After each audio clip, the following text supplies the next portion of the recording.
I'm here to try to make privacy not into the usual scold that you're doing everything wrong, and more of an exploration of what I learned when I started my privacy journey. So I came to this actually thinking that I would be one of you. I grew up in Palo Alto.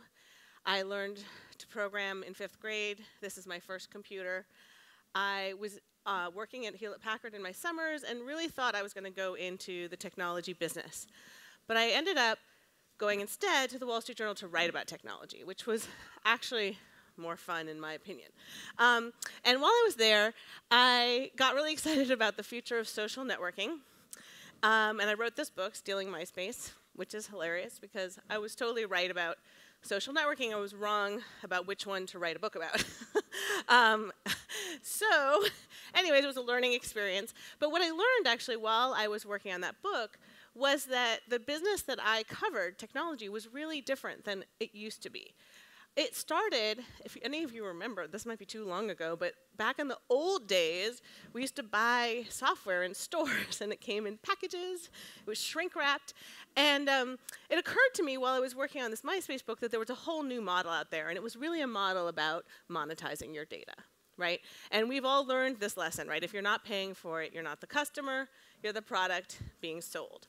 So when I came back from my wildly unsuccessful book tour, to the Wall Street Journal, I launched a series of articles called What They Know. Because I was curious, what do all these companies know about me and what are they doing with it? Of course, now I sort of think, post-Snowden, the joke is what don't they know, right? But at that time, I just want to point out in 2010, it was slightly innovative. So we started off with the very basics, which is what how are you being tracked online? This is a visualization of the 200 trackers that we placed on your computer when you visit dictionary.com. We looked at what apps are sending data back about you. We analyzed 100 different iPhone and Android apps and found most of them send some information about you back to the app maker and often to third parties. And this remains true to this day. We wrote about how Google was subverting Apple's privacy settings by placing its cookies, even though the Apple Safari web browser automatically blocks them. For that expose, Google paid the largest privacy fine in history, which was $22.5 million, which is 5 hours of their revenue. We showed how the data is being used to charge you different prices. So at Staples, and this remains true to this day, online you get 2 different prices for most Staples products. It depends on, they make an instant assessment of where they think you live and charge you a price based on how far they think you are from a competitor store, which seems kind of rational, but also it just happens to coincide with the fact that people who live further away from those competitor stores are getting higher prices, and those are generally, in our analysis, minorities and lower income people. So we have this inadvertent result, which I think we'll be seeing more of in the future, which is these kinds of data can lead to inadvertent bias. It's not just at Staples. Capital One does an instant assessment when you arrive at their website of your income, your education level, et cetera, and gives you the card that they think you will like. This guy was pegged wrongly. He lived in a city and a zip code that made them think that he was low income and lower educated, so he got a worse card. In fact, that data wasn't true. And that's often the perils of these kind of data analyses, is that they're wrong as often as they're right, at least these days. And of course, after writing about this for several years, people pointed out to me that it wasn't just companies in this business, the government was in the surveillance business. And it's not just the NSA, right? Snowden has shown us what the big nation states can do. But in fact, there's an over-the-counter market for any country to buy spyware at retail prices. So we snuck in this surveillance catalog, we snuck into one of their events. It's a conference just like this where vendors sell spyware to repressive regimes, and posted all their brochures online so you could see exactly how much it costs to spy on dissidents in your country. Not very much. And of course, we have local law enforcement getting into the business. As surveillance technology becomes cheaper, our local police are using them. This is a picture of a guy getting out of his car with his kids in his sidewalk in suburban California.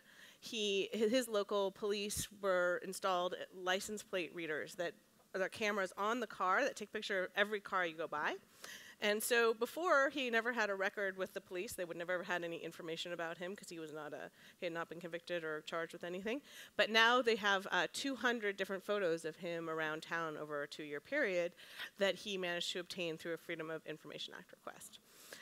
So you might, like me, feel a little depressed after I spent 3 years writing about that. And you might feel like I did, which is, well, forget it. Privacy's dead. I give up. Right? And that's a legitimate feeling. But I felt like I wanted to see if there was more than that. So I wrote another book, Dragnet Nation. And for that book, I decided I would try to protect my privacy and see what happened. Could it be done? Right? Could I live in the modern world and not in a hut and still have all the conveniences but try to protect my privacy? And so what I did was I first broke up with Google, which was kind of sad. I like them. Their cheerful logo makes me feel happy. But they had just way too much data on me. When I really looked at it, I was using almost every one of their services, and they could provide a more intimate look at my life than any diary I would ever keep. So the first thing I did was I started using DuckDuckGo, which is a privacy-protecting search engine which doesn't know anything about me.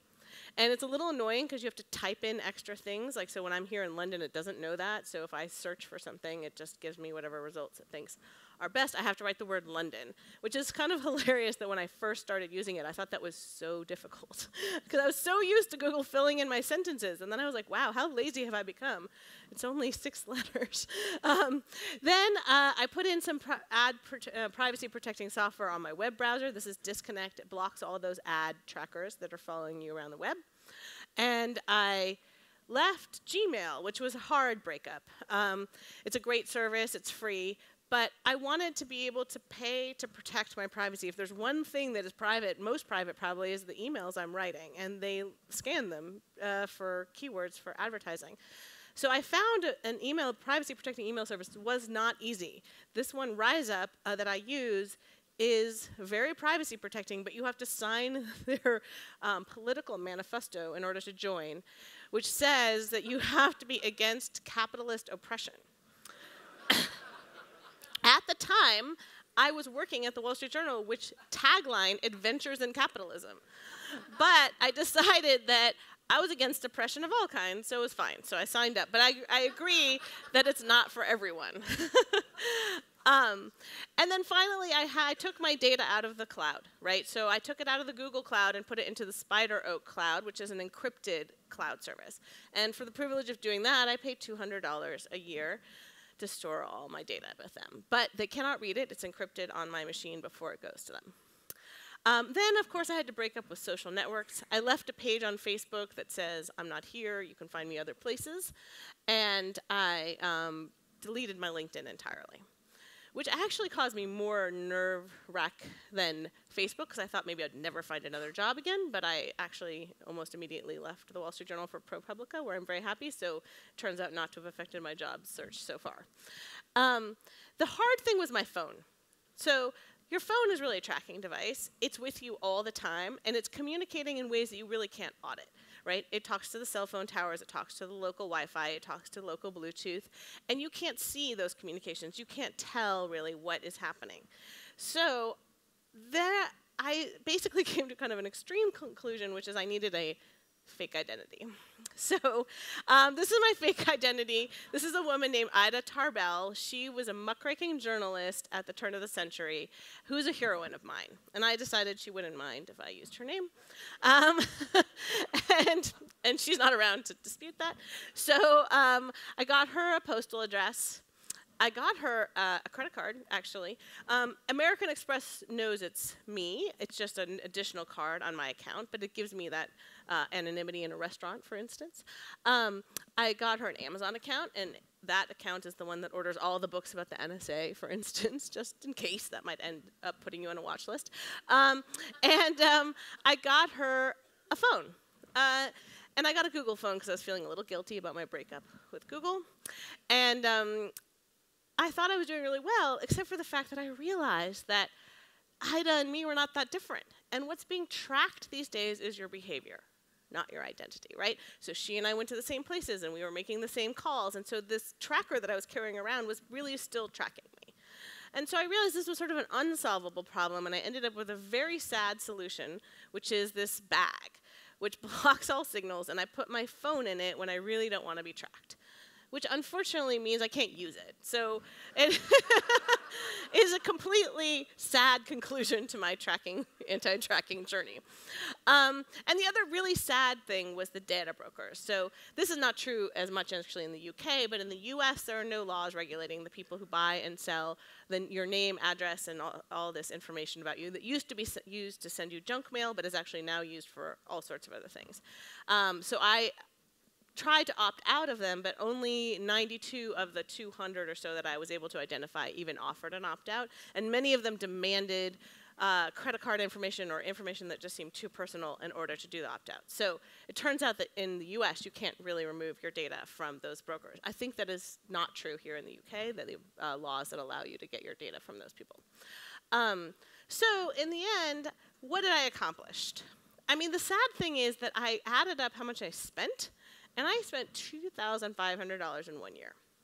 Now that is too much money. And it's also too much money when you think about the fact that I didn't even really get it. You know, I first thought, okay, privacy is a luxury good, but it was actually kind of a fake luxury good. I think I might have been 50% more private at the end, but I wasn't 100% successful. And so I started to realize that I had been chasing the wrong goal. You know, I wasn't actually looking for privacy. I was looking for assurances, right? I wanted things that I couldn't buy. I wanted to get out of the data brokers. I wanted a way to tell what my cell phone was doing, who it was communicating with. I wanted assurances that my tools worked. I really wanted what I get when I buy a car.